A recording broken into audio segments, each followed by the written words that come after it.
Boa tarde.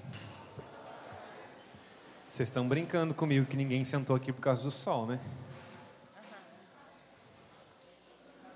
Não, né? É porque medo de mim não também, né? Obrigado. Então, eu quero ver onde é que estão os homão da pega, como vocês dizem, que vão sentar aqui, né? Que vocês vão deixar esse vácuo aqui na minha frente, né? Por favor. Então vamos lá, rapidão aí pra gente começar.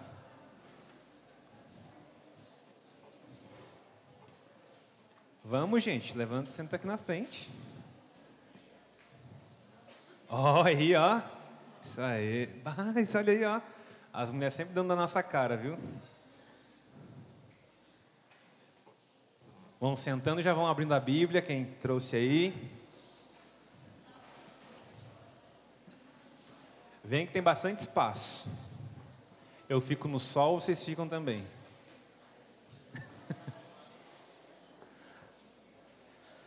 Lucas, capítulo 24, versículo 13. Lucas 24, 13. Se tem alguém indo buscar a Bíblia, traz também papel e caneta.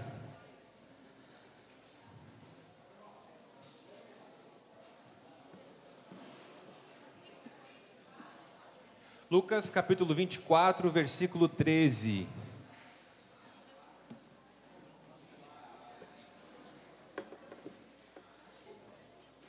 O povo veio preparado para a formação, né? Deu para ver.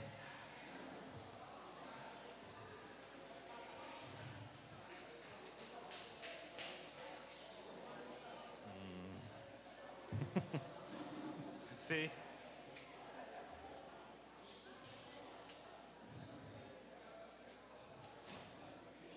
Esperar esse povo todo agora voltar, meu Deus.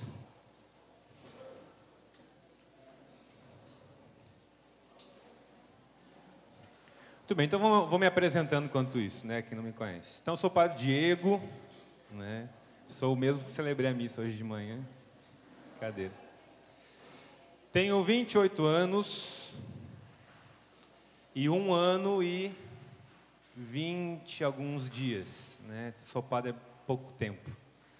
Fui ordenado em 2017, ano retrasado já, né? Que hoje já é 2019.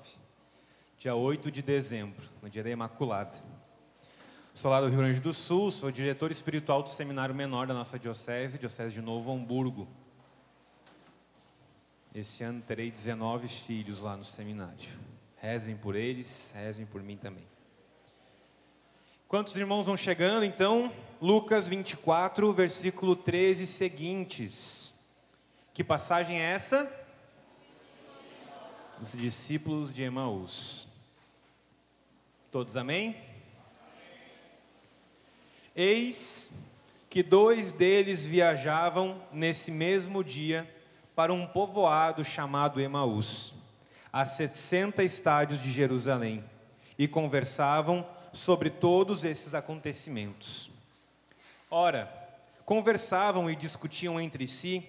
O próprio Jesus aproximou-se e pôs-se a caminhar com eles. Seus olhos, porém, estavam impedidos de reconhecê-lo. Ele lhes disse: que palavras são essas que trocais enquanto ides caminhando? E eles pararam com o rosto sombrio.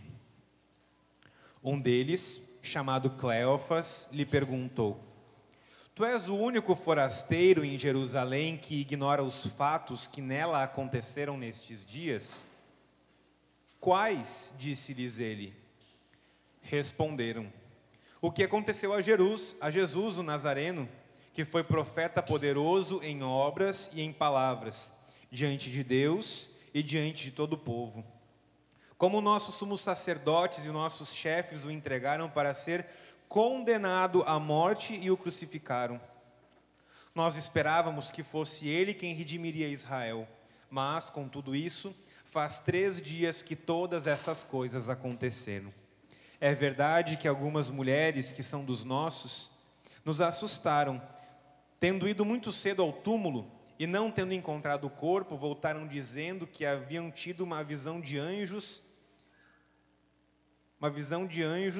a declararem que ele está vivo. Alguns dos nossos foram ao túmulo e encontraram as coisas tais como as mulheres haviam dito, mas não ouviram. Ele então lhes disse: insensatos e lentos de coração para crer tudo o que os profetas anunciaram. Não era preciso que o Cristo sofresse tudo isso e entrasse em sua glória? E começando por Moisés e percorrendo todos os profetas, interpretou-lhes em todas as Escrituras o que a ele dizia a respeito. Aproximando-se do povoado para onde iam, Jesus simulou que ia mais adiante. Eles, porém, insistiram dizendo: permanece conosco, pois cai a tarde e o dia já declina. Entrou então para ficar com eles, e uma vez à mesa com eles, tomou o pão, abençoou-o, depois partiu-o e deu-o a eles. Então seus olhos se abriram e o reconheceram. Ele, porém, ficou invisível diante deles. E disseram um ao outro: não ardia o nosso coração quando ele nos falava pelo caminho, quando nos explicava as Escrituras? Naquela mesma hora, levantaram-se e voltaram para Jerusalém. Acharam aí reunidos os 11 e seus companheiros. Palavra da salvação. Muito bem, meus filhos, nós vamos, nessa formação, tratar de um assunto muito pertinente para o hoje que nós estamos vivendo enquanto igreja, que é aquilo que o Dom de ontem, que eu esqueci o nome, como é que era? Hamilton?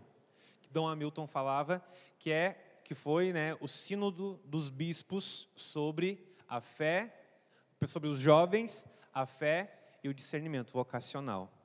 Nós queremos, então, nessa formação, tratar desse sínodo que aconteceu em Roma, em 2018. O que é um sínodo? É um encontro de bispos que representam todas as nações, praticamente, do mundo inteiro, para tratar de um assunto que a igreja vê como emergencial. E a igreja, nesse tempo que nós vivemos, vê como emergencial. Tenham, então, noção da gravidade disso, né, da importância disso. A igreja vê como emergencial dar uma palavra ao jovem de hoje. Ao final desse encontro, que aconteceu em 2018, os bispos redigiram um documento que não tem nome, se chama documento final, somente. Documento final do Sínodo dos Bispos. E esse documento, que não é um documento definitivo, está, então, nas mãos do Santo Padre, para que ele leia, né, e aprove aquilo que precisa ser aprovado. Mas esse documento já está, então, sendo divulgado para que a gente vá ouvindo o eco daquilo que a igreja quer para nós, jovens, hoje. A igreja quer algo de ti, a igreja quer algo de mim. E nesse documento, a passagem mestre desse documento é dos discípulos de Emaús. E aqui nós precisamos entender muito bem por quê. Cristo, com os discípulos de Emaús, ele percorre um caminho com eles, ele interpreta as Escrituras, como nós vemos, mas também interpreta a própria vida daqueles dois. Por quê? Eles entregaram a vida para Cristo. Cristo morreu, não apareceu mais. É a vida deles que se perdeu, porque eles apostaram tudo em Cristo, e Cristo sumiu. Então, quando Cristo interpreta as Escrituras, interpreta também a própria vida daqueles jovens. Não sei se eram jovens, mas vocês me entendem, né? Porque a vida deles estava de tal modo ligada à vida de Cristo que já não era mais possível separar. Então Cristo interpreta a vida deles à luz da Escritura, e eles então partem o pão juntos, e quando Cristo parte o pão, os olhos deles se abrem. Essa é a proposta deste documento. Por quê? Cristo é a cabeça, mas quem é o corpo? A igreja. A igreja é aquela que hoje perpetua a missão de Cristo. Se Cristo antes caminhou com os discípulos, quem hoje caminha com os discípulos? A igreja. Por isso a igreja tem autoridade para falar sobre a tua vida.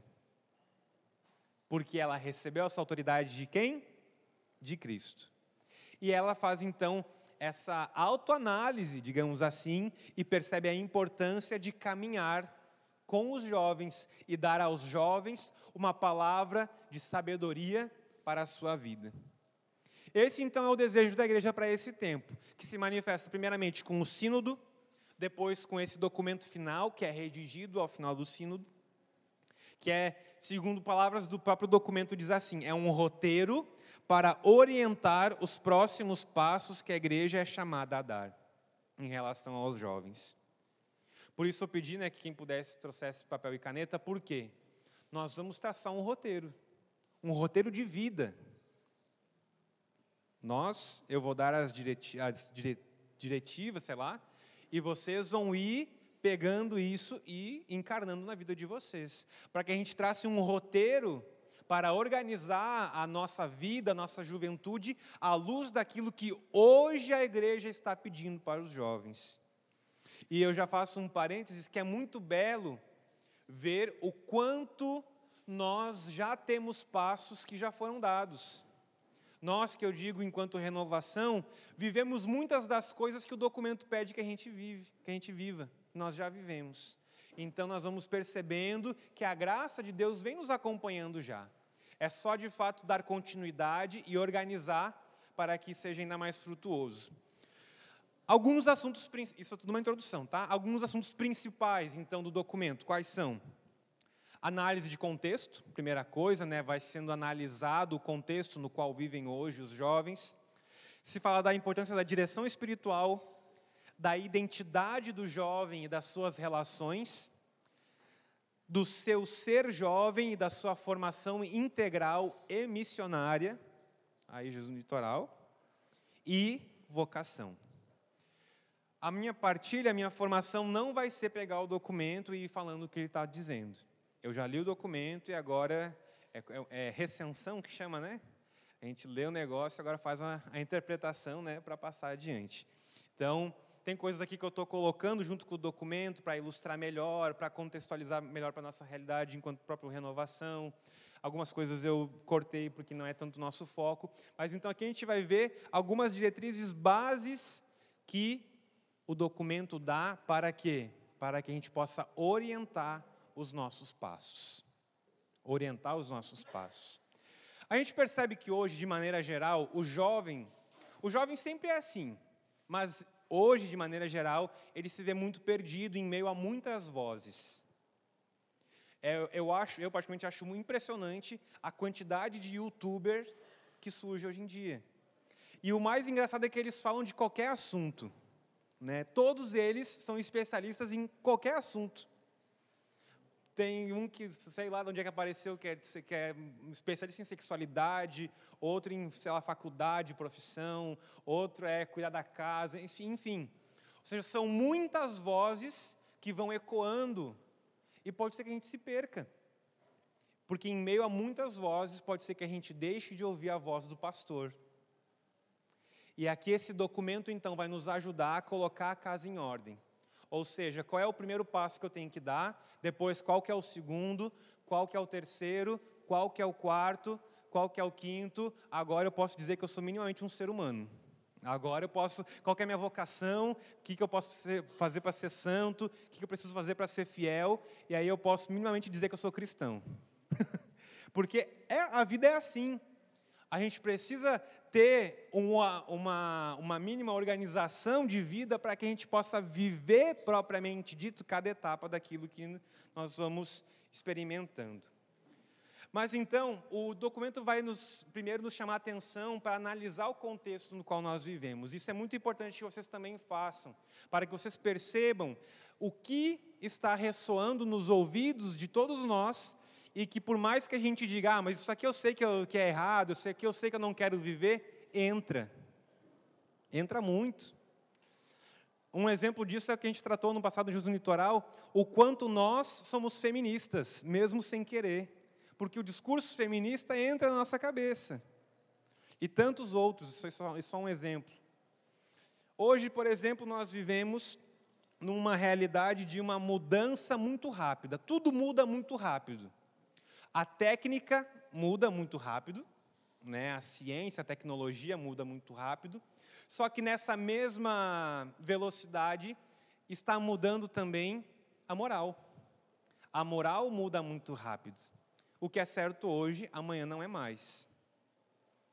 O que amanhã não é mais, para um grupo que começa a reagir contra essa moral laxa, já é uma coisa super errada, também já desproporcional. A gente vive num pêndulo, e esse pêndulo cada vez mais está assim. Ele não tem mais aquele movimento sincrônico, mas ele já está descompassado. Nós temos uma poluição de vozes sobre gênero, o que é homem, o que é mulher, o que é cis, o que é trans, o que é, não sei. Nós vivemos uma colonização cultural, isso eu achei interessante. O que é uma colonização cultural?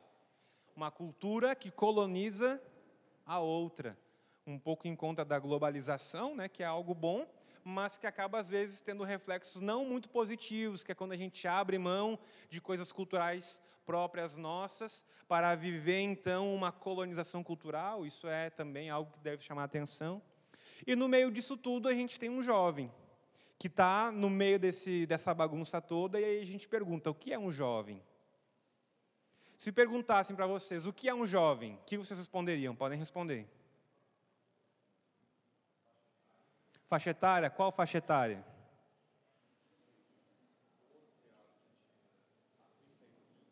12 a 36. Generoso, isso aí.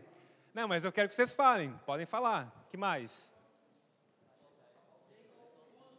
18 aos 29. Não falou alguma coisa? Alguém confuso, eu confirmo essa moção. Hã? Pessoa ainda em formação. Por isso que é tão importante diretrizes assim, ó. Porque está em formação, entrou um negócio errado, desanda todo o resto. Gostei. O que mais? Um estado de vida? Oh, diferente. Bom. O que mais? Vejam então que é algo muito difícil definir o que é jovem. E eu acho que a coisa mais difícil e, para mim, mais escandalosa é a questão etária do que é um jovem. A gente não consegue mais chegar a um consenso, mas a gente, além de não ter um consenso, a gente tem visões completamente antagônicas sobre o que é jovem. E ainda mais antagônicas se compararmos ao que se entendia por jovem há 5, 10 anos atrás. Por quê? Justamente por essa mudança, por essa dificuldade, por essa liquidez de valores, de princípios, de uma vida construída solidamente. Ser jovem, como ser jovem é estar em formação. Eu estou em formação, mas eu tenho 40 anos, então eu sou jovem ainda, porque eu estou em formação. Então a gente está cada vez mais alongando o que é jovem. Só que isso prejudica muito a nossa qualidade de vida. Por quê? Eu vivo como um adulto que tem direitos de jovem, aliás, que tem direitos de adulto, perdão, mas responsabilidade de jovem. Eu tenho direito de adulto, mas responsabilidade de jovem. Eu exijo um bom trabalho, não sei qual é a realidade de vocês, de desempregados ou empregados, mas tem jovem hoje que não quer trabalhar em qualquer coisa. Não, eu só trabalho se for de segunda a sexta, 4 horas por dia, ganhando 3 salários mínimos, senão... né? Então, eu quero direitos de um trabalhador que está formado e ralando no mercado de trabalho há 15, 20 anos. Né? Eu quero esses direitos, mas a responsabilidade de jovem. Não, mas eu sou jovem ainda e tal, né? Não preciso ter experiência nenhuma, não. Então, vejam como isso é delicado, né? E a igreja, percebendo isso, vem então nos dar diretrizes. Tá? Então, essa foi a análise, agora diretrizes. Primeira diretriz que a igreja vai dar. Aqui eu quero que vocês entendam, tá? Eu expliquei rapidinho antes, mas eu vou falar de novo. Não é que a igreja está no documento dizendo, diretriz 1, tal coisa, diretriz 2, tal coisa. Não, são vários assuntos que ela vai tratando como importantes para o jovem. Eu fiz aqui, então, esse resumo mais esquemático para que a gente entenda, beleza? Primeira coisa, direção espiritual. Primeira coisa para colocar a minha vida em ordem é direção espiritual. O que é direção espiritual? É ter alguém que me acompanhe, que me dê direcionamentos no campo espiritual.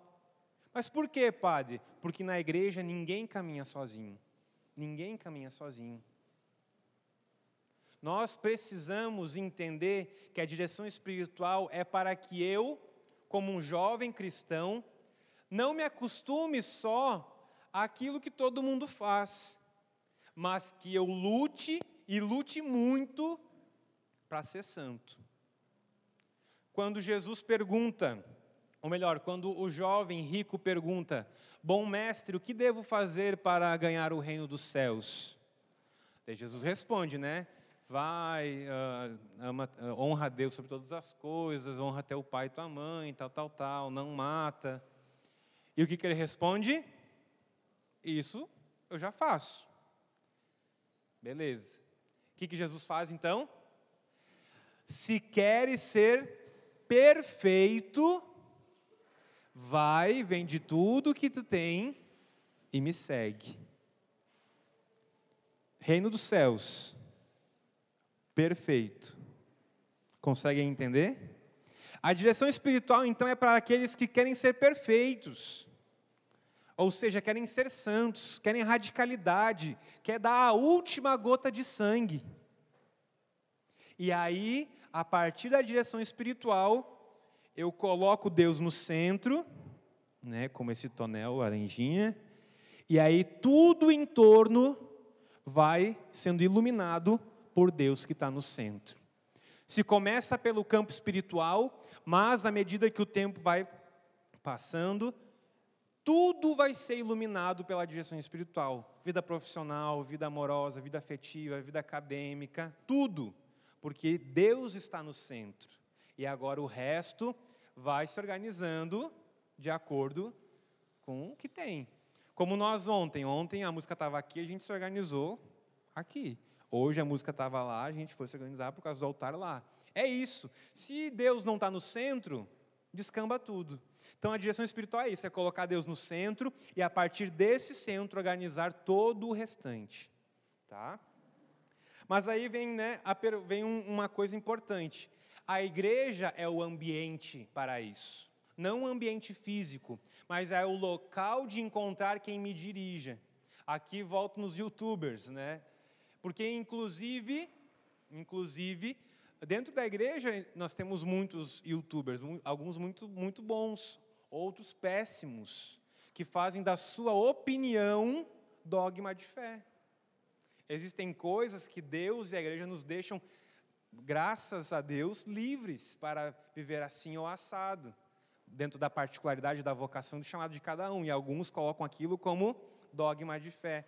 Então, qual é o ambiente para ser dirigido? Né? Um ambiente não físico, mas espiritual. É a igreja. Ou seja, dentro daquilo que a igreja me dá como ferramenta. Qual é a primeira ferramenta para eu ser dirigido espiritualmente? Confissão. Se eu nem me confesso, para que eu preciso de direção? O pessoal já está começando a manifestar aí, né? As caras já começaram, né? Confissão, a primeira coisa. E confessar com frequência. Onde então eu rasgo o meu coração para Deus na confissão e Ele perdoa e direciona. Em vista daqueles pecados para que eu os vença e coloque a Deus no meio. Primeira forma.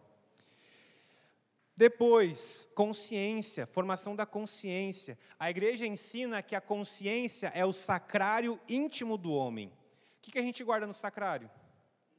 Jesus, Deus. Ou seja, a nossa consciência é o local onde Deus habita no nosso coração, no nosso interior. É lá. Só que eu preciso, para isso, fazer o quê? Formar bem a minha consciência. Como que eu formo minha consciência? Oração negada. E oração é vida de oração.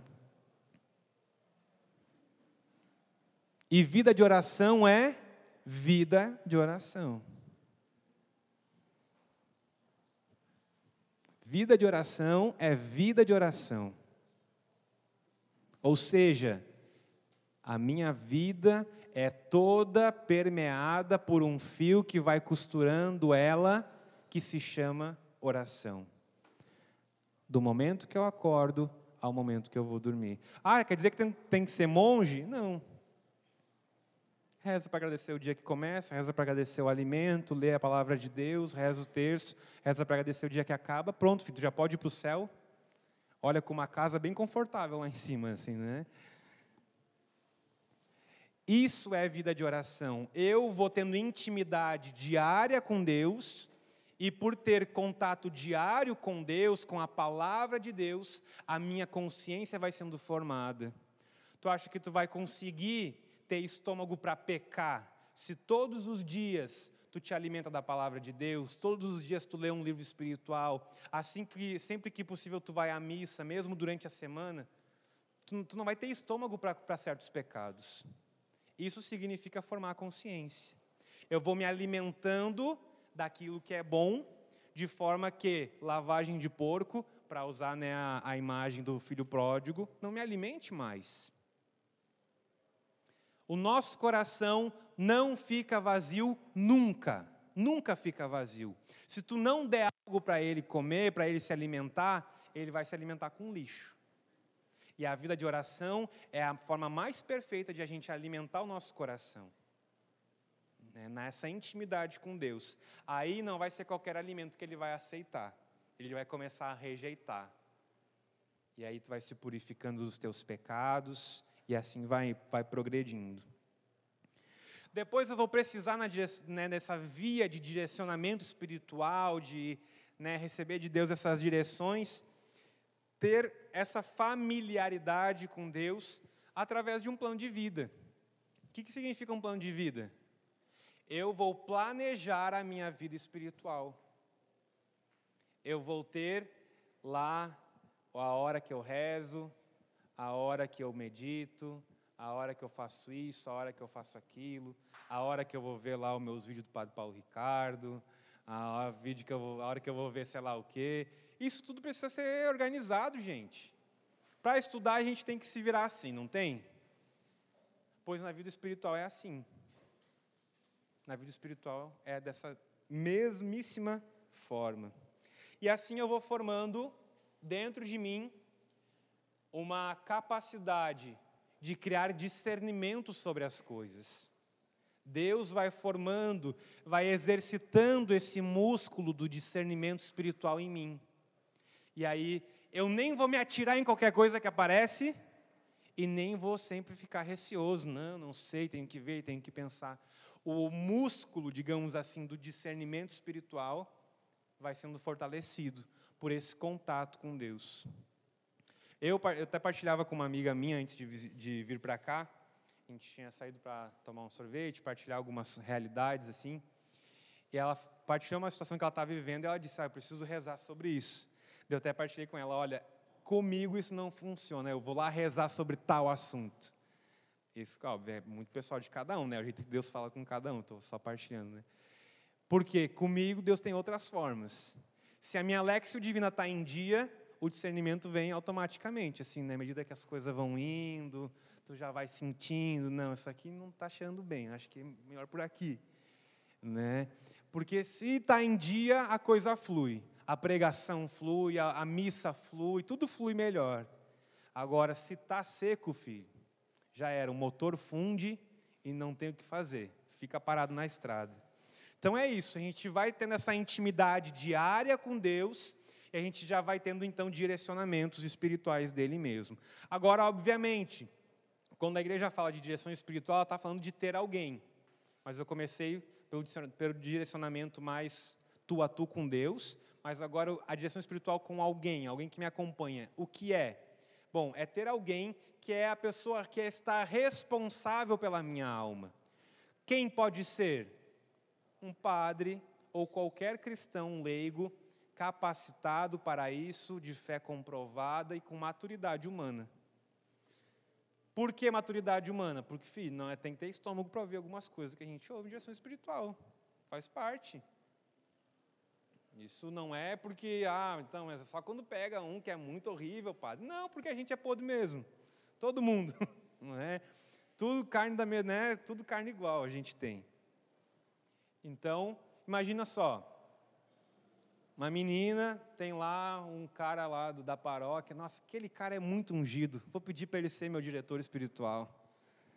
Vai dar 4 conversas, vai estar apaixonado. Ou ele vai estar apaixonado pela menina, né?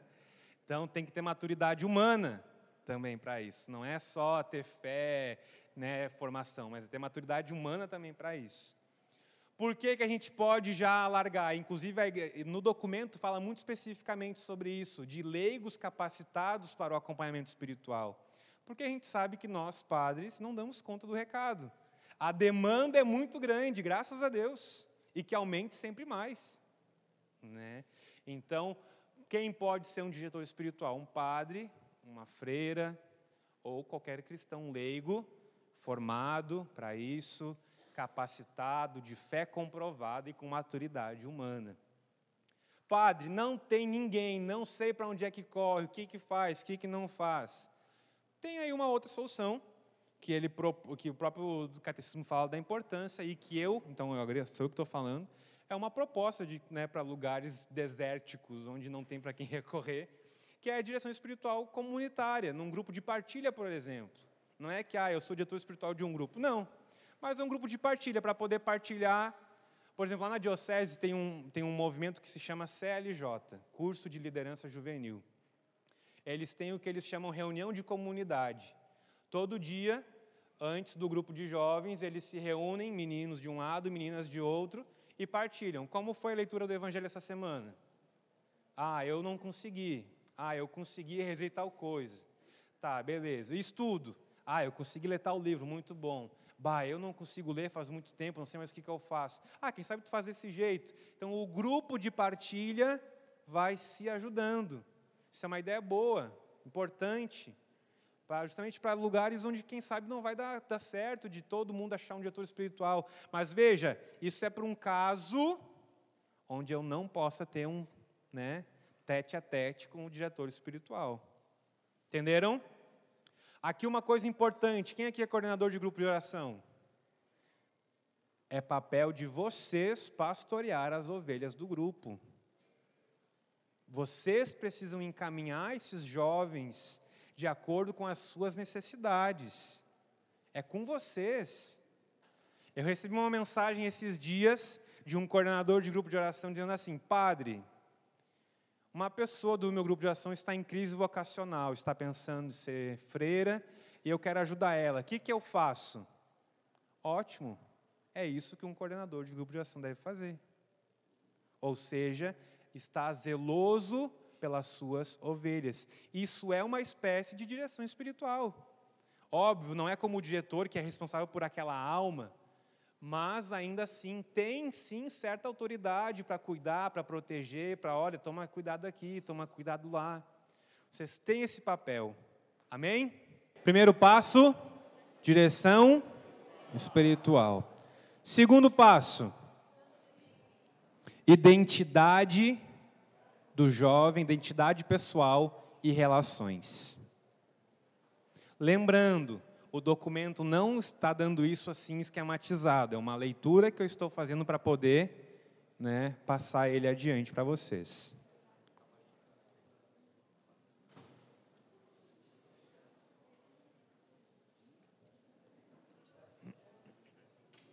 Identidade pessoal do jovem e relações. A direção espiritual, ela vai acabar por formatar a minha vida. Mas é formatar não naquele sentido de que apaga tudo, mas que vai dando um formato.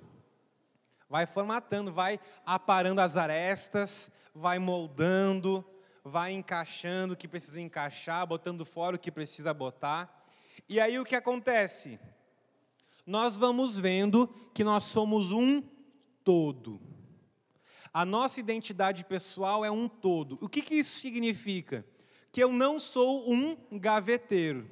O pessoal da Escola de Teologia do Corpo já me ouviu falar disso 1000 vezes, Nós não somos um gaveteiro, onde aqui eu tenho a gaveta da sexualidade, a gaveta da afetividade, a gaveta da família, a gaveta da faculdade, a gaveta do trabalho, a gaveta do grupo de oração, a gaveta do lazer. Não! Eu não sou um gaveteiro, eu sou uma pessoa. Se eu sou uma pessoa, eu sou um todo. E a minha identidade é pautada nesse todo bem vivido. Bem vivido. Nós já vamos ver lá adiante, né? Mas daquele problema. O cara é leigo, mas vive dentro da igreja. Não, filho, tem que ter um bom trabalho também, né? Se tu é leigo, né? Tem que ter uma boa formação, mas enfim, isso é mais lá na frente. Tá? Então, a identidade é esse todo. E justamente porque a minha identidade eu vou entendendo como um todo, as minhas relações pessoais precisam transparecer aquilo que eu vivo espiritualmente. Por isso que direção espiritual é o primeiro passo. Relações interpessoais do jovem. Qual é a primeira relação, a primeira sociedade na qual ele tem contato, na qual ele vive? Família, muito bem. Família é o local por excelência onde o jovem vai se formar. Mesmo se a tua família for uma tragédia. A gente não tem desculpa pelos problemas familiares de não se formar. Nós vamos sim carregar feridas próprias da nossa criação, da nossa história, sem sombra de dúvidas. Mas mesmo essas realidades, essas situações, vão ser instrumentos eficazes de Deus para formar o homem que tu é, a mulher que tu é.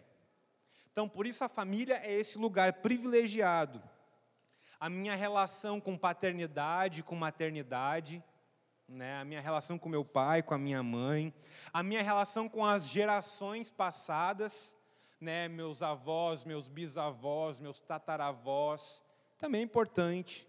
E também as minhas relações de amizade. Mas por que isso? O que isso tem a ver com a minha formação, com a minha identidade, viver bem a minha juventude? Você deve, na medida do possível, resolver tudo para ser um adulto saudável. Emocionalmente, psicologicamente, espiritualmente. Tudo aquilo que estiver ao teu alcance de resolver familiarmente, resolva. E você, querido jovem, é cristão. Deus te encontrou. Talvez o teu pai não teve a oportunidade de encontrar Cristo, a tua mãe não teve a oportunidade de encontrar Cristo, mas tu encontrou. Agora é contigo. O seio da tua família precisa mudar agora por tua causa. E se a família não mudar, tu tem que mudar. Tu tem que fazer isso. Tu precisa mudar. E aí eu preciso, isso é muito importante, jovens, né? Em vista do matrimônio de vocês, em vista do sacerdócio de vocês, da vida consagrada de vocês, resolvam as pendengas familiares no máximo que for possível. Por que no máximo que for possível? Porque eu sei que tem coisas que não dependem da gente, não adianta, a gente não vai resolver. E às vezes ficar cavocando na fila só piora, né? Por isso, é no máximo que for possível. Sei lá, não tem relação com meu pai, por exemplo, por falta de um perdão meu, que eu posso dar. Dê. Não só por causa do teu pai, mas por tua causa. Para a tua saúde emocional, psicológica, espiritual. Para que tu seja um homem de Deus, uma mulher de Deus. Tá? Então, nessa questão, nesse panorama de relações, o primeiro lugar é a família. Tá? E aí, logo depois, a questão, né, das amizades. Da mesma forma, ser vivida, né, desse jeito. Depois, dentro dessa questão das relações, nós podemos trazer a dimensão da afetividade. Viver bem a minha afetividade significa o quê? Viver bem aquelas coisas que me afetam. Afetividade, afeto, aquilo que me afeta. Tu te sente uma pessoa equilibrada afetivamente? Ou seja, quando eu recebo, né, alguma coisa, assim, um toque, como aquilo me afeta? Eu recebo uma triscada, eu me atiro no chão, totalmente desequilibrado, ou recebo assim, mas aguento.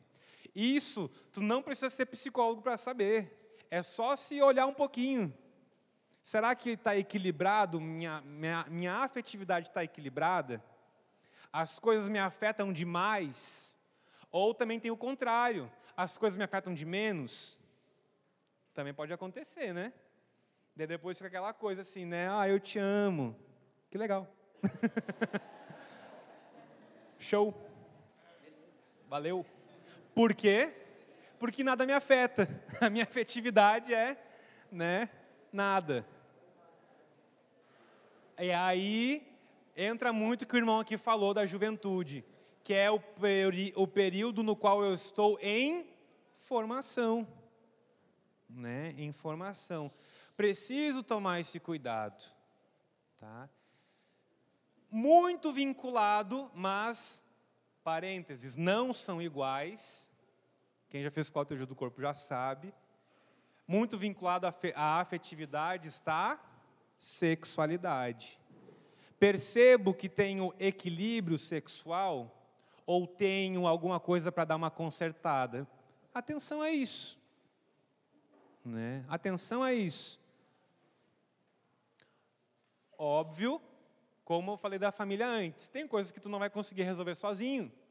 Se infelizmente já foi muito ferido, já foi muito machucado, tem coisas que vai precisar de ajuda.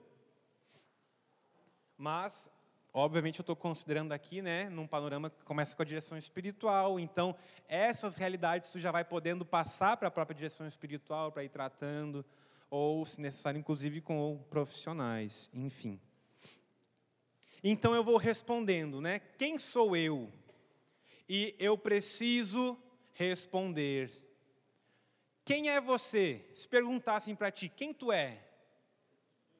Tu precisa saber responder. Tu precisa saber responder quem tu é. E se tu não sabe, o fato de não saber precisa ser sabido por ti. Pegaram essa? Não, né? Se tu não sabe quem tu é, tu precisa saber que tu não sabe. Para quê? Para que tu vá atrás. Esse é um pouco aquele período de discernimento vocacional inicial. Tipo assim, meu Deus, para que tu me criou? Para comer, dormir e rezar? Não foi, né? Bom seria. Não. E aí a gente entra naquela neura, né? Meu Deus, quem sou eu? Para onde é que eu vou? O que eu vou fazer na minha vida? E isso é importante. É importante. Mas precisa ser superado, meu Deus do céu. E aqui está um problemaço da juventude hoje. É poder superar essa fase. Porque senão a gente chega nos 40 anos se perguntando quem sou eu. E não é assim. Isso é uma fase. Onde eu de fato passo por aquele questionamento, meu Deus, quem sou eu? E eu questiono. Fico noite sem dormir. E aí, porque estou me questionando, vou encontrando respostas. Encontrei. Pronto. Agora, o que nós temos vivido? Um processo de questionamento que dura até, sabe Deus. Tá? Então, se perguntem, você precisa saber responder isso. Precisa. E se tu percebe que não tem uma resposta, pergunte. Antes ainda eu estava partilhando lá na mesa, que eu nunca quis ser padre. Nunca pensei em ser padre, nunca brinquei de ser padre, nunca nada dessas coisas, sabe? Que aparece no Fantástico, né? As criancinhas que brincam de ser padre. Nunca fiz isso. Mas que estranho, por que tu é padre então? Porque um dia eu perguntei para Deus, qual é a minha vocação? Respondeu. Por isso, não pergunte, não quer ouvir?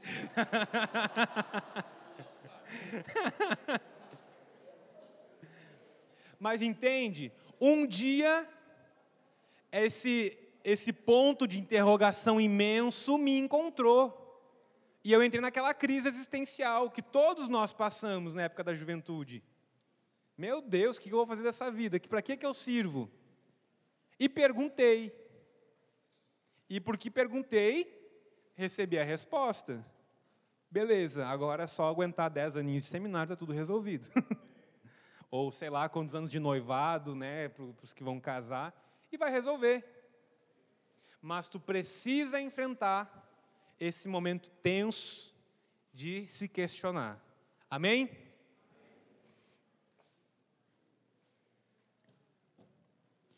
E justamente porque eu vou fazendo essa experiência da minha identidade, eu vou me chocando, eu vou me deparando, batendo de frente, inclusive, com as minhas dores e as minhas feridas. Conseguem entender isso? Enquanto eu fui falando, você foi pensando em feridas da tua vida? Coisas que precisa resolver? Quem lembrou de alguma coisa, levanta a mão. Não precisa responder o que lembrou não, viu? É só levantar a mão mesmo, sem medo. Ok. Sabe essas coisas que tu lembrou? Essas feridas? Muito provavelmente, essas feridas que tu tem, escondem a tua missão. Toda ferida, eu ousaria dizer, esconde uma missão. Toda ferida esconde uma missão. E porque nós experimentamos a ferida da humanidade em nós, nós somos impulsionados a ir ao encontro da ferida da humanidade que está chorando para encontrar a Cristo. Mas eles não sabem que a resposta é Cristo. Por quê? Porque ninguém ainda disse para eles. Mas o choro é igual ao nosso. Entendem? Então, quando eu vou fazendo uma experiência pessoal, íntima, de quem sou eu estou automaticamente capacitado, digamos assim, para ir ao encontro do outro. Para ir ao encontro daquele que também padece das mesmas coisas que eu. Que são os meus amigos, minha namorada, meu namorado, enfim. As nossas relações, o que é? O encontro de ferida, né? A gente se encontra para lamuriar e para se edificar um ao outro e um tentar ajudar o outro a ser santo. Entenderam? Isso é muito importante. Uma vez eu estava em Fortaleza e estava tendo o carnaval fora de época lá, era em julho, fui para um retiro lá. Estava andando lá pela praia, antes de ir para o retiro, né? Estava com um amigo meu, e daí tinha uns jovens bêbados na praia, por causa desse carnaval fora de época. E esse meu amigo, eu era seminarista, esse meu amigo me perguntou: Diego, o que o teu coração sente quando olha aqueles jovens lá? Né? Aquela facada no bucho assim, né? Porque eu não sentia nada. Por quê?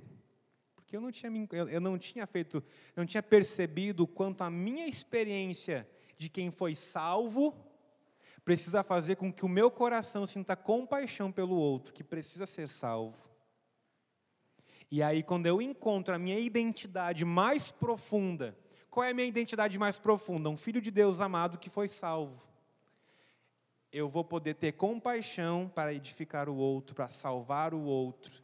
E esse outro, talvez vai ser a mulher da tua vida, o homem da tua vida. Porque não acho que tu vai encontrar um homem pronto, uma mulher pronta. Vai ser o teu melhor amigo, a tua melhor amiga. Vai ser o teu pai, vai ser a tua mãe. O outro varia, mas as dores são as mesmas. É sempre esse encontro de corações feridos que vão se sarando, se edificando um ao outro. Por isso é muito importante. As feridas da pobreza, da sexualidade, das questões familiares. Toda ferida esconde uma missão. Amém? Então, vimos direção espiritual, depois identidade pessoal, né, do jovem e relações. E aí a gente pode dar mais um passo, que é ser jovem e formação integral. Ser jovem e formação integral. Por quê? Como eu comecei lá na direção espiritual...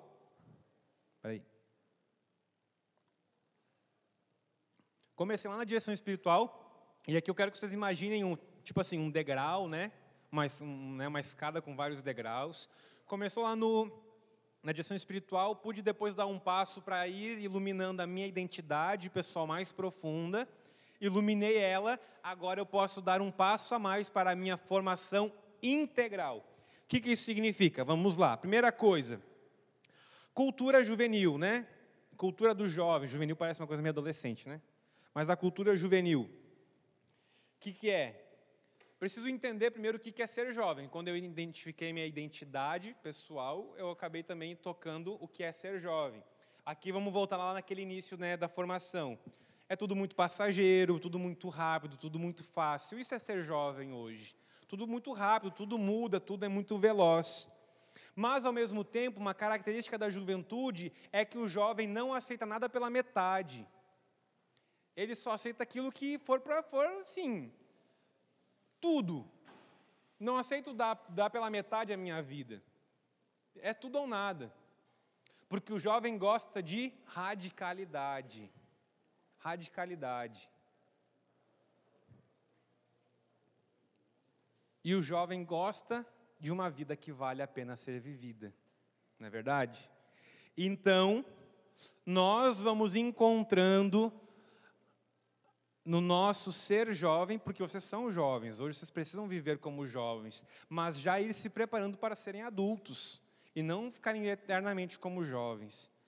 Aí, nós vamos nos formando para dar passos integralmente, ou seja, não vou só ficar lá cuidando daquela coisinha lá, sei lá, dos meus estudos, ou não, só lá do meu grupo de oração, mas não, eu vou me tornando adulto. E se tornar maduro, o que é? É ter a capacidade de gerenciar diversas realidades ao mesmo tempo. Não é, isso no seminário é muito, ai, meus filhos, é batata, né? Padre, não adianta, não tenho vocação, vou sair do seminário. Daí tu vai perguntando, é porque ele tirou um 0 na prova na escola. Tudo a ver, né? Tirou 0 na escola, não tem vocação para ser padre. Por quê? Porque são imaturos, são adolescentes. O que é imaturidade? É a incapacidade de gerenciar várias realidades ao mesmo tempo.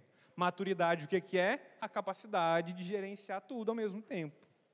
Então, eu vou aumentando os departamentos gerenciados por mim, digamos assim, né? E aí, olha que belo, por isso que eu falei que nós, enquanto RCC, temos passos já dados. O documento nos motiva a viver um novo Pentecostes na nossa vida, onde nós vamos nos abrindo a todos os dons e carismas que o Espírito tem a depositar sobre nós. Só que veja, agora eu quero falar para vocês enquanto renovação. Meus filhos, nós precisamos levar a graça da efusão do Espírito para todos os ambientes nos quais nós vivemos.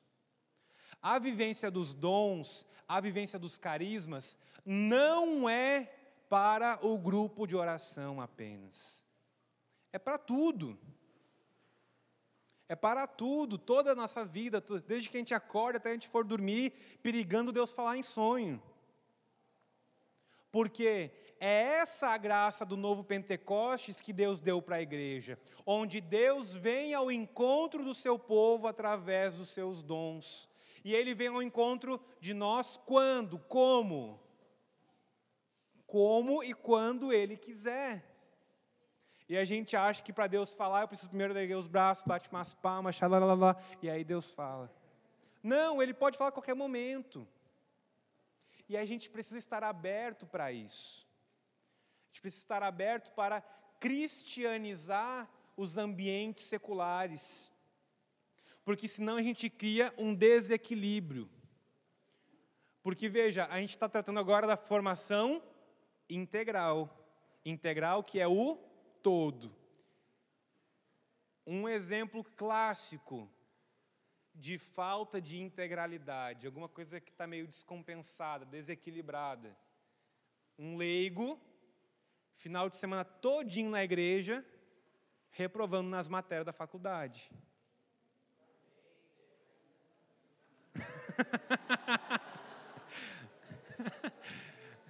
Está repreendido em nome de Jesus. Estou zoando, irmão. Eu sei, estou zoando. Por que, gente? Por que isso está errado? Por que isso está desequilibrado?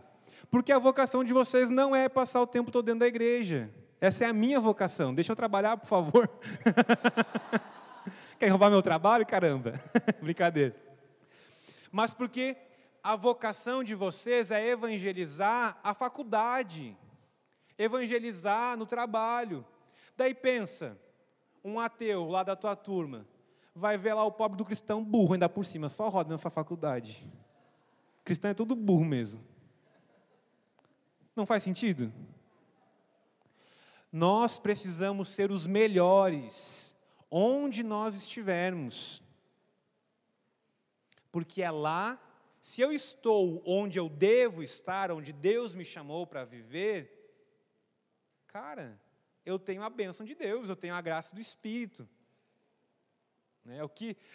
O que pode me separar do amor de Deus? Nada, se eu estou lá onde Ele quer que eu esteja.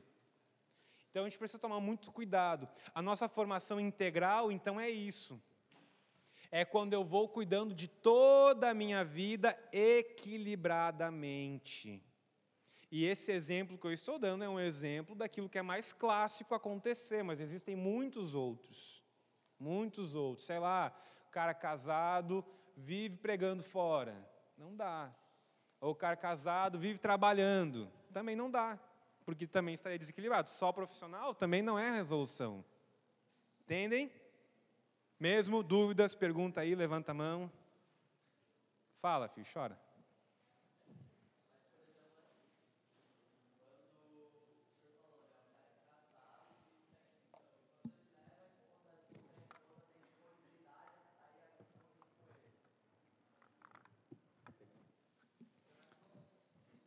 Está na glória. Exatamente. É a mulher que todo mundo pediu para Deus, né? Está respondido. E por quê? Porque nós precisamos ir vivendo uma sadia harmonia entre todas as nossas dimensões de vida. Todas. E veja, a gente começou lá na direção espiritual, onde a gente vai pautando a nossa vida e fazendo um programa de vida. E o programa de vida vai, por exemplo, abarcar o tempo de estudo, tempo de lazer, tempo de namorar, tempo de sair com os amigos. Isso é um plano de vida. Por isso que para ter plano de vida não precisa ser monge.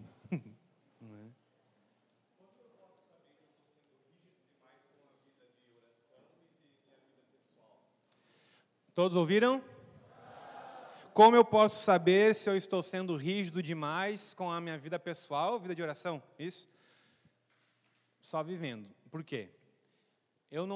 Não existe uma resposta pronta. Eu preciso de discernimento para ver a que Deus me chama, e o quanto eu estou correspondendo. Aí eu preciso usar das ferramentas que a igreja mesmo me aponta para o discernimento. Algumas delas, aquilo que a gente falou. Sacramento, direção espiritual, oração, para que eu vá perguntando, pedindo para Deus, para encontrar aquilo a que Ele me chama. E aqui é muito importante, o último documento do Papa Francisco, Gaudete et Exsultate, travou, mas saiu. Que fala sobre a santidade, ele deixa isso muito claro. Ninguém pode ousar imitar o caminho de santidade do outro. A gente precisa olhar para os santos, como Santa Teresinha, minha amigona, como modelo. Beleza, ótimo, só que eu não vou ser uma Santa Teresinha. E ele diz, do caminho, da via de santidade pessoal de cada um. Vou pegar o exemplo dos padres, porque eu posso falar por mim. Pega eu, o padre Jorge, o padre Lucimar. Bom, vamos pegar só eu e o padre Jorge, porque nós dois somos diocesanos. O padre Lucimar é religioso, só por exemplo, vocês vão entender. Eu e ele temos a mesma vocação, o mesmo estado de vida. Sim ou não? Sim. Mas o chamado pessoal, completamente diferente. Completamente diferente. Leigos. Conheço leigos que rezam 2 horas por dia. Mas já conheço leigos que rezam meia hora, 20 minutos. Qual é mais fiel? Aquele que segue o seu plano de vida.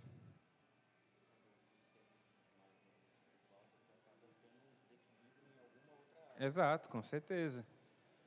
Qual que é o mais fiel? O que segue o seu plano de vida. o seu plano de, o que percebe que Deus lhe chama, vamos criar a hipótese de um plano, de um chamado genuíno. Deus me chama a consagrar 2 horas do meu dia. Eu rezo 1 hora. Deus me chama a me dar 20 minutos. Eu rezo 20 minutos. Quem foi mais fiel? O que rezou os 20 minutos? Entenderam? Importante isso, hein? Beleza. Só que aqui eu estou dando os exemplos do campo espiritual e da vida de igreja, mas vocês precisam usar nisso para tudo. Trabalho, faculdade, estar com a família, bem que eu me lembrei. Gente, os pais de vocês não se convertem porque vocês não ficam em casa. Precisa ir para o retiro? Precisa, mas tem que ficar com os pais também, caramba. Né? Passar lá com eles, convidar para ir para a missa, estar lá, ser educado de preferência também é importante. Porque senão, desequilíbrio. Tá? A balança ela fica aqui, ó, dançando. Digamos, se você já está no ativismo, assim, se você está no ativismo, como sair dele? Como sair do ativismo? Rezando. Por que rezar? Porque tu precisa pedir para Deus o que tu precisa abandonar. Não precisa, tá, eu vou cortar isso aqui. Não, preciso ver o que eu posso abandonar. Tá?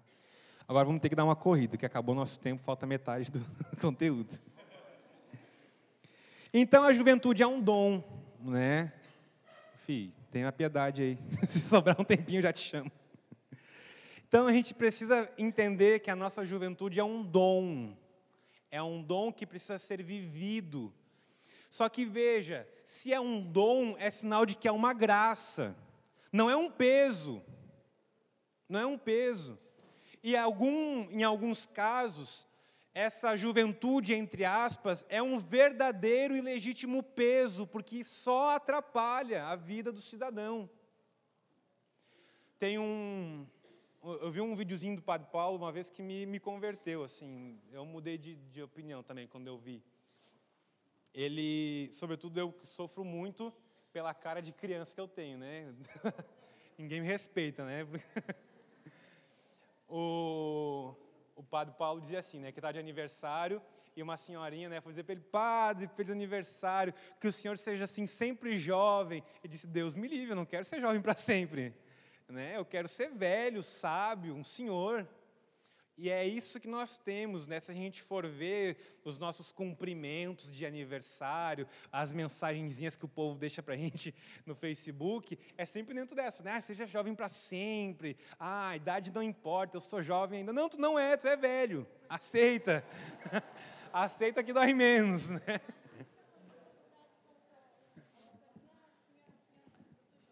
Senhora não, porque eu sou jovem. Não, é senhora. E uma senhora bem velha, inclusive. Não, brincadeira. Não, brincadeira. Tá, mas isso é uma coisa importante. A juventude é um dom. A juventude é um dom que Deus dá para um tempo da nossa vida. Só que veja, é um tempo no qual eu vou plantando e ao mesmo tempo já colhendo alguns frutos. E ao mesmo tempo também planto alguns no período da juventude que eu vou colher na vida adulta. Se eu ficar estagnado na juventude, nunca vai chegar o tempo da colheita. Por isso que a juventude é um dom, é um presente. Mas ela não pode ser um peso, não pode me atrapalhar. Amém? Amém. Me perdi. Porque eu vou vivendo essa juventude bem vivida, o que acontece? Eu vou vivendo então uma juventude bem testemunhada. Juventude bem vivida, qual é a consequência? Uma juventude bem testemunhada. Então, é aquilo que o Papa fala, o documento fala, dinamismo para a missão. Se eu vivo uma juventude sadia e equilibrada, quando eu for viver a minha missão, eu vou viver a minha missão como um jovem sadio. Eu me lembro uma vez que eu fui fazer missão na rua, um grupo aí, não importa. E tipo assim, a gente foi evangelizar uns jovens, e tinha uma pessoa mais velha, não importa a idade. E ela foi tipo assim, super jovem, assim, aí, não sei o que e tal, para evangelizar os jovens que estavam na rua, né? Sabe aquela coisa assim da vergonha alheia? Porque era uma juventude mal resolvida dela, que teve consequências na sua missão. Daí o jovem olhou para assim, hã? Tipo assim, uma juventude forçada, né? Que eu tenho que forçar a minha linguagem para poder entrar na vida do jovem. Ou seja, uma juventude mal vivida, juventude mal testemunhada. Juventude bem vivida, juventude bem testemunhada. E isso vai se aplicar na missão, mas também em todos os outros campos. Mas nesse especificamente, o documento fala da missão. E aqui nós temos a grande graça de viver o JNL. O JNL precisa nos formar para a missão ao longo dos outros 300 e tantos dias do ano. E aí a gente volta para a formação integral. Vê como tudo vai se embolando? A gente volta para a formação integral porque onde vai ser minha missão? No trabalho, na faculdade, na família. Entenderam essa relação? E aí o documento para finalizar, último ponto. O mistério da vocação. O pessoal já, manifestou.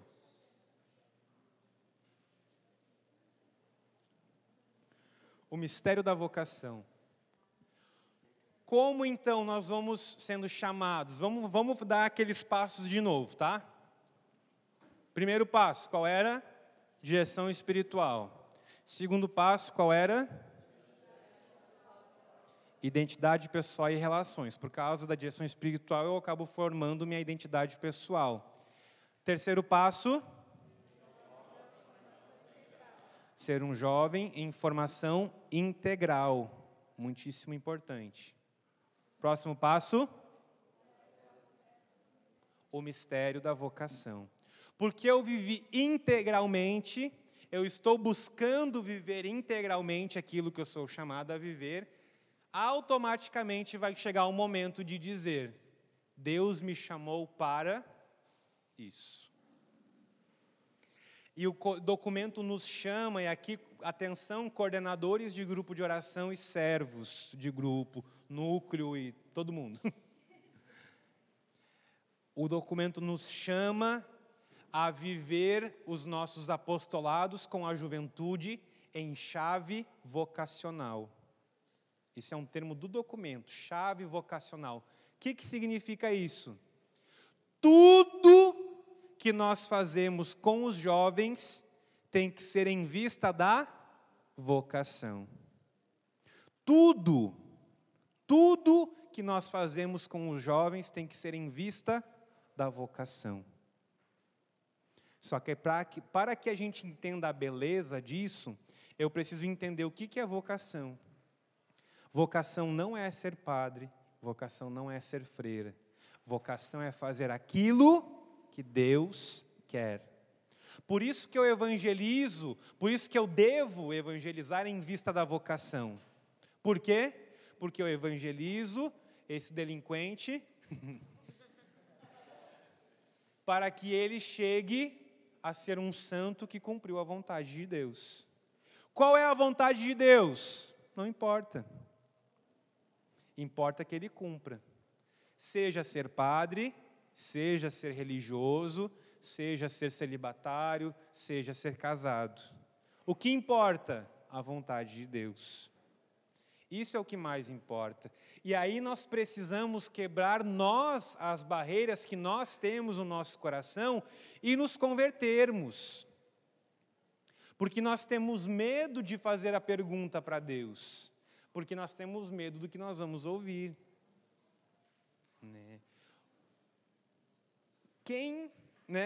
Ou melhor, quantos não morrem de medo de Deus pedir o celibato? Os homens porque vão ficar sem sexo, as mulheres porque vão ficar sozinhas. Não é assim? É assim. Mas a gente morre de medo, Deus o livre. Ah, não, agora percebi que Deus me chama a casar. Mas e esse homem que não aparece nunca, né? Preciso arranjar esse homem logo, porque senão o tempo passou e já... Né? que é isso, gente? É falta de conversão no nosso coração. É falta de conversão, não tem outra explicação. É falta de conversão. Por quê? Que Deus é esse que abandona? Que Deus é esse que não fez? Que pena, vai ser infeliz agora. Deus só pede que o nosso coração seja generoso. Deus nunca, jamais abandonará um coração generoso. Jamais. Diga assim, pronto. E tu vai ver, tu vai experimentar o que de fato Ele te pede a viver. Só é feliz quem realiza a sua vocação. Só. Não existe outra forma de ser feliz. Não existe. Não existe. E nós precisamos levar aos jovens, eu aqui quero trazer para vocês, só que vocês levar isso para os jovens que estão aos cuidados de vocês. Levar as diferentes realidades vocacionais da igreja. Nós precisamos de mais padres santos, nós precisamos de mais famílias santas, nós precisamos de celibatários santos, nós precisamos de religiosos e religiosas santas. E nós precisamos disso tudo também numa renovada efusão do Espírito, que a gente possa viver de fato aquilo que a gente falava antes, esse Pentecostes em todos os lugares. O documento inclusive fala, só para vocês verem o quanto vocês não podem abandonar a vida carismática de vocês, o documento fala que, por exemplo, um seminarista, ele tem que ser acolhido com a sua bagagem espiritual diante de estar no seminário.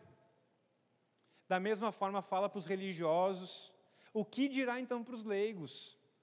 Vocês então são chamados, na vocação que vocês são chamados por Deus, a levar essa experiência que vocês hoje já vivem. Mas Deus só vai poder fazer isso se encontrar um coração convertido e generoso. Generoso a ponto de dizer sim para tudo. E se Deus pedisse tudo, tu daria? Sim, com certeza. Não sei. Teremos que rezar para ver. Né? Se de fato o meu coração já está assim disposto. Amém? Perguntas? Nenhuma?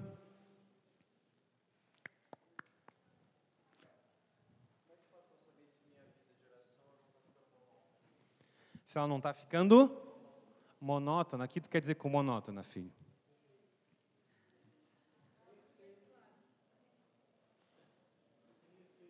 Sem efeito, muitos problemas. Primeiro precisa saber o que é monótono e o que é sem efeito. Por quê? Vocês já vão entender. Minha oração não produz mais efeito. Por quê? Porque eu não sinto mais nada. Será que isso é um efeito da oração? Sentir alguma coisa? Não. Então, por isso que pergunto, o que significa monótono? Monótono é sinal de que eu sento lá, fico, levanto e vou embora, não senti nada, não aconteceu nada.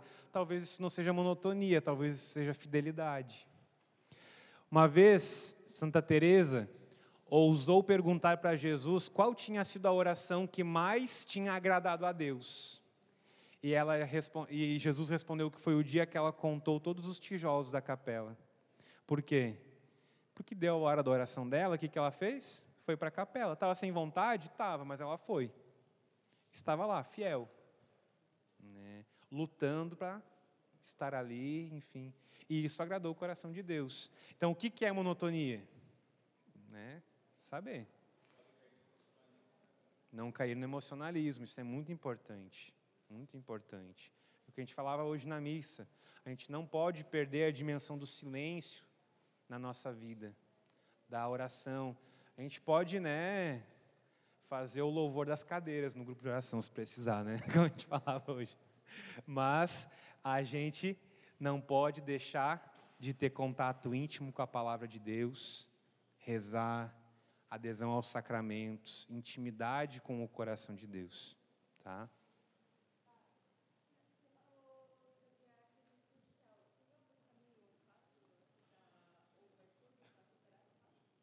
Um caminho fácil para superar a crise existencial? Tem algum psicólogo aí, por favor? Não, assim, eu vou falar por mim e pelos... Vocês me desculpem que está me doendo o braço. Falar por mim... lá tá vindo a Erika, ela vai me xingar. Por mim e pelos casos que eu acompanho. Bate aquela crise, né? Quem sou eu, de onde é que eu vim, para onde é que eu vou? Primeiro, em crise nunca se faz nada diferente, só segue adiante. Não se toma nenhuma decisão enquanto está em crise, só segue. E nesse período que tu vai seguindo, o que tu faz?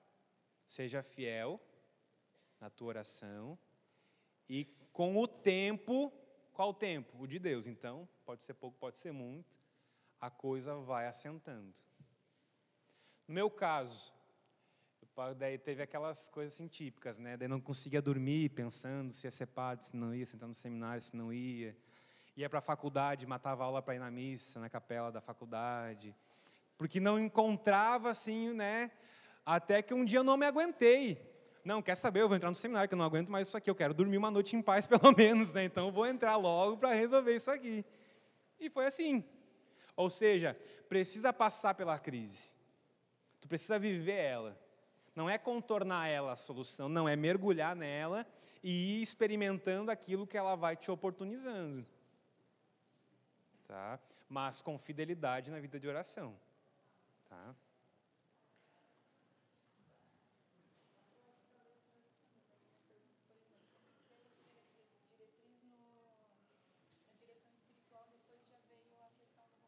Uhum.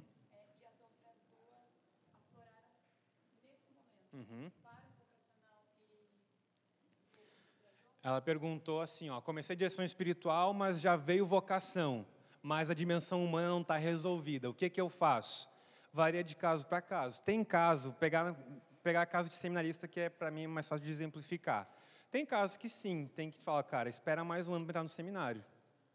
Resolve isso primeiro, ano que vem tu volta. E isso já aconselhei para caras que tinham sinais de vocação, mas precisavam crescer um pouco mais humanamente. Já tem outros que o próprio seminário vai ser a resposta que ele precisa para crescer humanamente. Então, varia muito. Tá? Então, sei lá, no teu caso, pode ser que vai dar passos, porque automaticamente as questões humanas vão se saciando, ou talvez não, eu vou precisar trabalhar, primeiro resolver algumas questões familiares, para depois viver melhor a minha vocação. Não tem uma resposta pronta.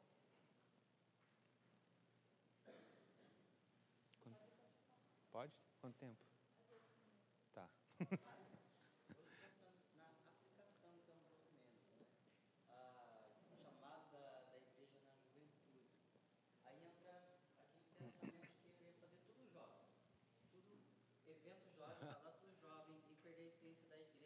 Uhum. Propriamente cristão, como lidar com isso? Como a gente trabalha, então, atendendo essa necessidade de ser igreja jovem, mas preservando a identidade de igreja? Achei muito boa a pergunta. Ouviram aí atrás?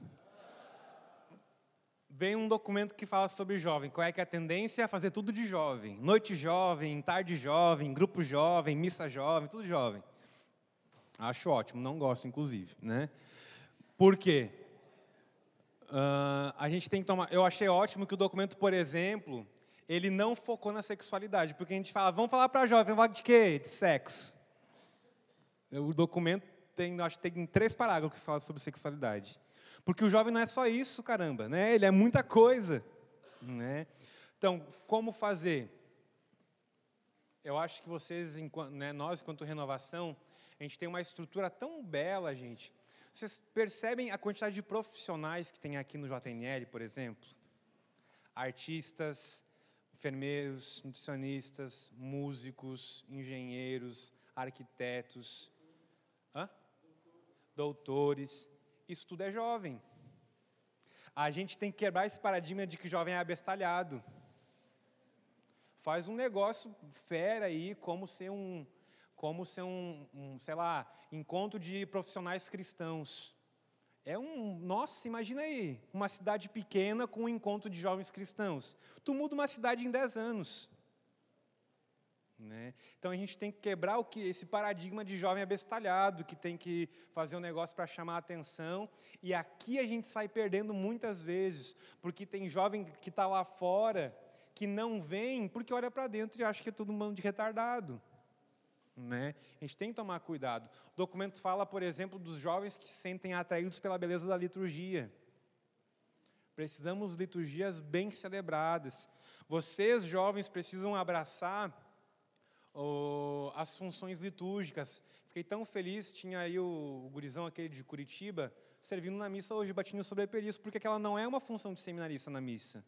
É uma função que qualquer homem pode exercer. Vocês podem exercer essa função na liturgia para embelezar a liturgia de vocês, da paróquia de vocês. Né? Lá na paróquia não tem nada de liturgia solene, o padre não faz nada. Sim, mas vai lá e oferece. Ó, padre, estou aí, quero formar um grupo de acordes e coroinhas. Posso? Isso é um jovem tomando a frente na paróquia. Não sei se será por aí a tua pergunta. O documento pede também para te crescer na unidade e nas comunidades cristãs separadas. Uhum. Tem a questão do ecumenismo. Uhum. Como que a gente pode trabalhar?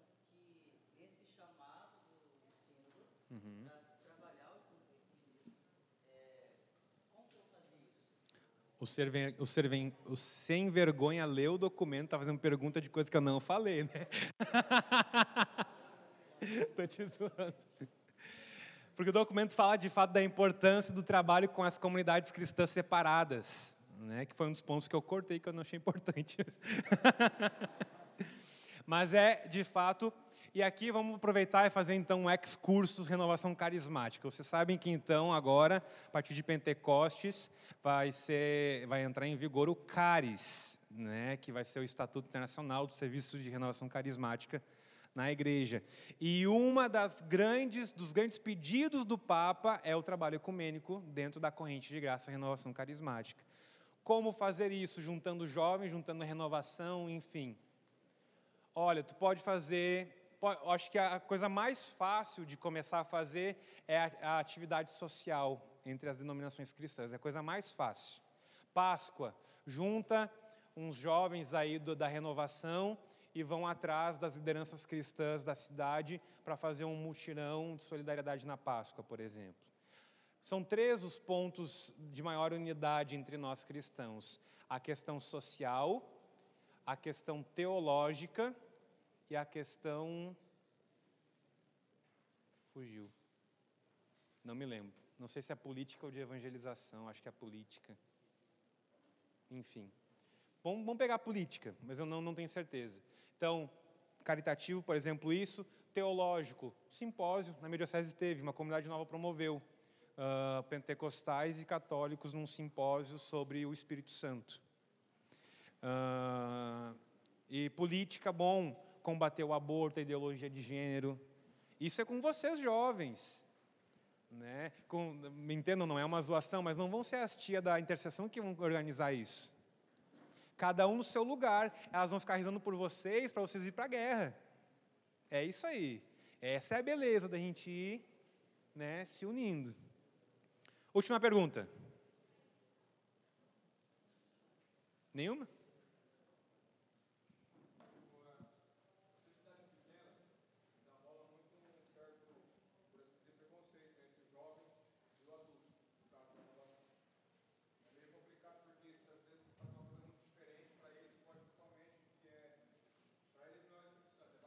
Uhum.